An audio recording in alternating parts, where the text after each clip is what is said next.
World economic ফৰামৰ বাৰ্ষিক বৈঠকত অংশগ্ৰহণ কৰিবলৈ পৃথিৱীৰ ৰাষ্ট্ৰৰ মুৰব্বীসকল আহে, হেড অফ দ্য নেশ্যনছ, পৃথিৱীৰ ডাঙৰ ডাঙৰ উদ্যোগপতিসকল আহে আৰু পৃথিৱীৰ গোটেই বিত্তীয় ব্যৱস্থাৰ লগত বা যাক আমি গ্লোবেল ইকনমি বুলি কওঁ, গ্লোবেল ইকনমিৰ লগত জড়িত সকলো ব্যক্তিয়ে এই সময়ছোৱাত ৱৰ্ল্ড ইকনমিক ফৰামৰ বৈঠকত ভাগ ল'বলৈ দেৱজলৈ আহে।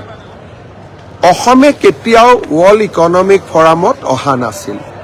এইবাৰ অসমে প্ৰথমবাৰৰ বাবে দেভছত ৱৰ্ল্ড ইকনমিক ফৰামত যোগদান কৰিছে। ৱৰ্ল্ড ইকনমিক ফৰামৰ বৈঠকত আমেৰিকাৰ ৰাষ্ট্ৰপতিৰ পৰা ক'ব গ'লে এইবাৰ ৬৮খন দেশৰ হেড অফ দ্য ষ্টেটে অংশগ্ৰহণ কৰিছে। প্ৰথমবাৰৰ বাবে আমি অসমে এই ৱৰ্ল্ড ইকনমিক ফৰামৰ বৈঠকত যোগদান কৰিছে আৰু বহুত নজনা কথা আমি শিকিবও পাৰিছোঁ আৰু অসমৰ বিষয়েও আমি বিশ্বৰ অৰ্থনীতিৰ লগত জড়িত বিভিন্ন ব্যক্তিক আমি জনাব পাৰিছোঁ। ইণ্ডিয়া পেভিলিয়ন মোৰ সন্মুখতে আপোনালোকে মই দেখুৱাইছোঁ। আমাৰ সন্মুখত এইটো ইণ্ডিয়া পেভিলিয়ন। এই ইণ্ডিয়া পেভিলিয়নত ভাৰতৰ 9খন ৰাজ্যই অংশগ্ৰহণ কৰিছে আৰু 9খন ৰাজ্যৰে মুখ্যমন্ত্ৰী উপমুখ্যমন্ত্ৰীসকলে আহি বিভিন্ন ইনভেষ্টৰ বা বিনিয়োগকাৰীসকলৰ লগত কথা পাতিছে। দেশ আৰু দেশৰ অৰ্থনীতিৰ লগত জড়িত দেশৰ বিভিন্ন কোম্পানী বিনিয়োগকাৰীসকলেও আহি ইয়াতে বিভিন্নজনক লগ পাইছে আৰু যিসকলে আন্তৰ্জাতিক বা ইণ্টাৰনেশ্যনেল যিসকলে ব্যৱসায় কৰে, গ্লোবেল ইনভেষ্টৰ বুলি কওঁ, তেওঁলোকেও ইয়াতে আহি ভাৰতৰ বিভিন্ন ৰাজ্যৰ মুখ্যমন্ত্ৰীসকলক সাক্ষাৎ কৰিছে আৰু প্ৰতিখন ৰাজ্যৰ বিষয়েও জানিবলৈ চেষ্টা কৰিছে।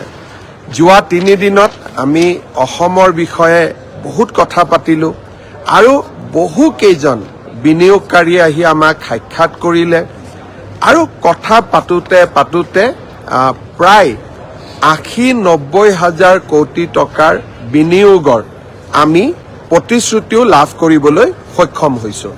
মই গুৱাহাটীত গৈ কোনে কেনেকুৱা ধৰণৰ বিনিয়োগ কৰিব সেই বিষয়ে আৰু কম, কাৰণ আজি গধূলিও আমাৰ কেইবাজনো বিনিয়োগকাৰীৰ লগত আমাৰ বৈঠক অনুষ্ঠিত হ'ব। ইয়াত বিনিয়োগকাৰীসকলৰ উপৰিও ৱৰ্ল্ড ইকনমিৰ ট্ৰেণ্ড বা ইয়াৰ অহা 10 বছৰত ৱৰ্ল্ডত মুদ্ৰাস্ফীতি হ'ব, ৰিচেশ্যন হ'ব, ইনফ্লেশ্যন হ'ব বা নতুন কি সুবিধা ওলাব, এই বিষয়ে বিভিন্ন ছেছন আৰু বিভিন্ন আলোচনা হৈ থাকে আৰু এই আলোচনাসমূহতো মই যিমান পাৰোঁ অংশগ্ৰহণ কৰাৰ কাৰণে চেষ্টা কৰিছোঁ আৰু য'তেই কথা ক'বলৈ সুযোগ পাইছোঁ তাতে আমাৰ অসমৰ সম্ভাৱনাৰ বিষয়েও কৈছোঁ।